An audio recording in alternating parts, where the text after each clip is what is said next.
Oi, apóstolo. Boa noite, tudo bem?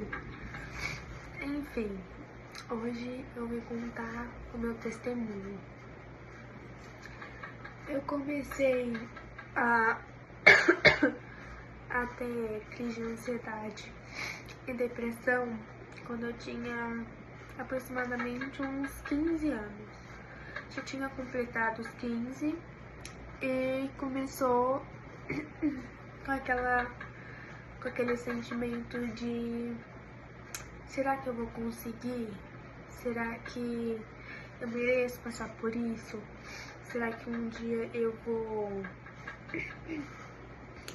ter uma notícia que não seja esse sentimento que eu tô sentindo?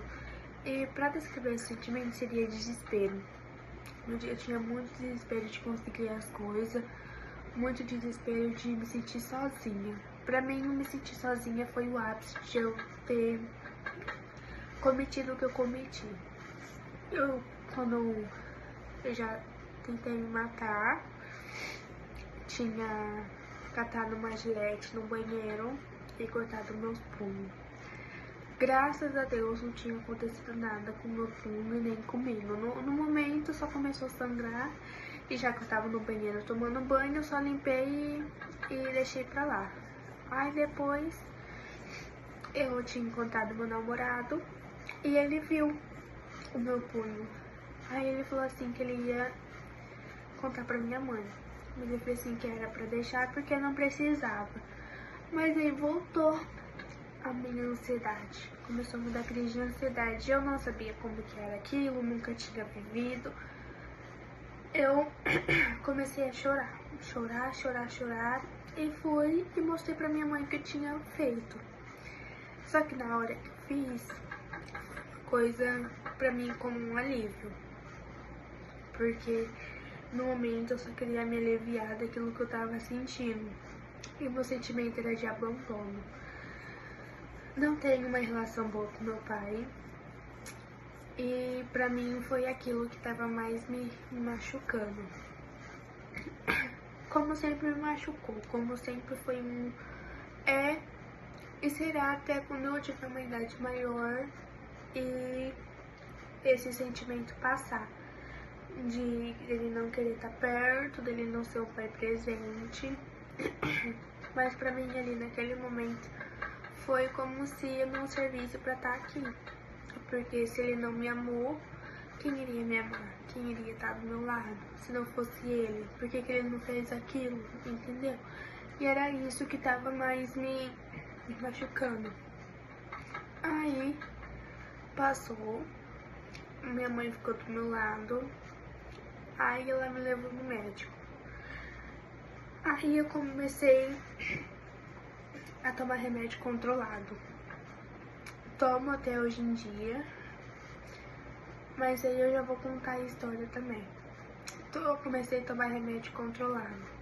Aí comecei a tomar durante um mês, mas aí eu vi que não tava fazendo efeito em mim, que era pouca miligrama. Aí eu parei de tomar e fingi que nada tava acontecendo, que eu tava continuando tomando o remédio. Só que aí eu piorei de novo. Eu voltei a ter crise de ansiedade, eu voltei a ter depressão. Eu não comia, não conversava, só ficava dentro do quarto. Toda vez que eu ia conversar com alguém, eu chorava. E nesse meio tempo, eu tinha terminado o meu relacionamento. Então, pra mim, aquilo também foi um ápice de choro, de depressão, de ansiedade. Aí, a minha mãe percebeu que eu tava piorando e foi ver as cartelas. As cartelas tava cheia. Ele me deu os 2 remédios. Um que era pra mim tomar de manhã, pra mim ficar controlada o resto do dia, e o outro quando eu tivesse crise de ansiedade, que é pra colocar debaixo da língua, que é o Rivotril. Os 2 eu ainda tomo, só que eu tomo mais calma, assim, mais controlado, essas coisas. Ele abaixou a miligrama do meu, ele tinha aumentado, aí ele abaixou. ainda continuo tomando, mas depois de eu ter quase tentado me matar de novo. No meu quarto sempre fica uma pilha de remédio. E toda vez que eu ficava sozinha, eu sempre tentava me matar de novo. Sempre pelos mesmos motivos. Sempre ia ser pelo mesmo motivo. Mas aí, o demônio vinha e falava assim pra mim: não, tenta se matar de novo. Dessa vez vai dar certo. Eles não vão sentir sua falta. Sempre falava isso pra mim. E as vozes na minha cabeça. E eu escutando. Aí teve um dia que eu catei os remédios e fui pra tomar. Só que a hora que eu fui pra tomar, meio que eu me acordei assim, falei assim, não, o que eu tô fazendo? E só que eu não sabia o que eu tava fazendo. Aí eu voltei pro meu quarto, era de madrugada isso. Aí eu voltei pro meu quarto e deitei e dormi. Aí no outro dia minha mãe encontrou os remédios que eu tinha escondido. Ela encontrou as cartelas. Ela perguntou o que as cartelas estavam fazendo. Eu falei assim que eu não sabia. Aí, na noite anterior, não sabia o que eu tava fazendo, que me deu um branco. Aí ela, depois, eu tentei fazer isso de novo, não consegui. Eu nasci em berço evangélico, minha mãe e meu pai são evangélicos, minha família é inteirinha. Aí não consegui mais fazer aquilo até um certo ponto.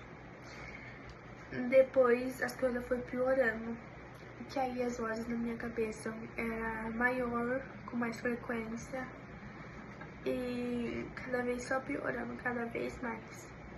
Aí foi até que eu encontrei o apóstolo. Fui visitar minha irmã, a Tainá, no começo do ano. Aí vim embora.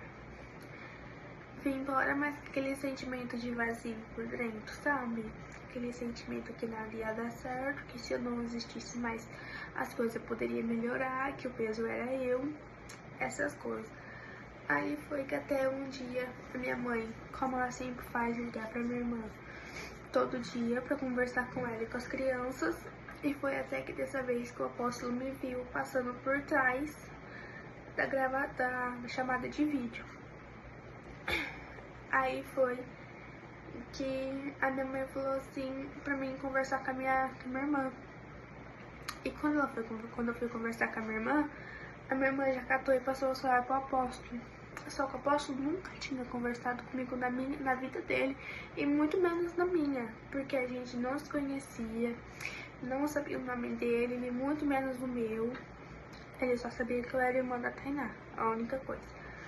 Aí ele falou assim que o inimigo tava tentando tirar minha vida, que isso não é de hoje, de quando eu era pequena, que ele sempre tentou tirar minha vida, que ele sempre me rodeia.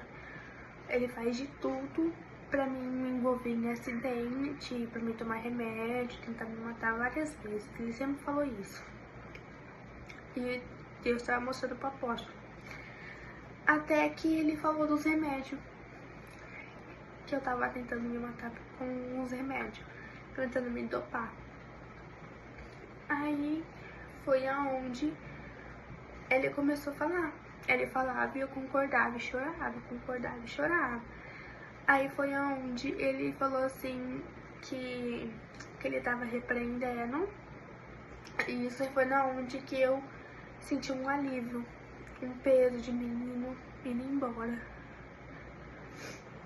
Aí ele falou assim que ele tava repreendendo tudo de ruim, que era pra mim ficar tranquila, que Deus iria abrir portas de trabalho pra mim, ele ia abrir portas que eu ia ser feliz, que toda a amarração que tinha feito contra mim tava caindo por terra. Aí agradeci ele e desliguei a chamada. Isso foi há uns 2, 3 meses atrás. Um mês depois consegui um emprego. Tô trabalhando tô muito feliz com o meu serviço. Às vezes dá aquele sufoco de eu não conseguir. Mas aí vem Deus falando assim, não, se você não fosse conseguir, eu não te tava dando esse cargo pra você seguir na sua vida, se você não fosse competente o suficiente. Aí eu lembro de tudo que o apóstolo falou pra mim, nunca vou esquecer o que ele disse pra mim. Ele falou assim que Deus vai continuar me usando pro resto da vida, que eu sou serva dele, que eu nasci pra ser serva dele, que desde o útero da minha mãe eu já sou escolhida, e que sempre que eu tentar sair dos caminhos dele, ele sempre vai fazer alguma coisa pra eu voltar, porque ali é o meu caminho, ali é pra mim me seguir firme ali, e não no mundo.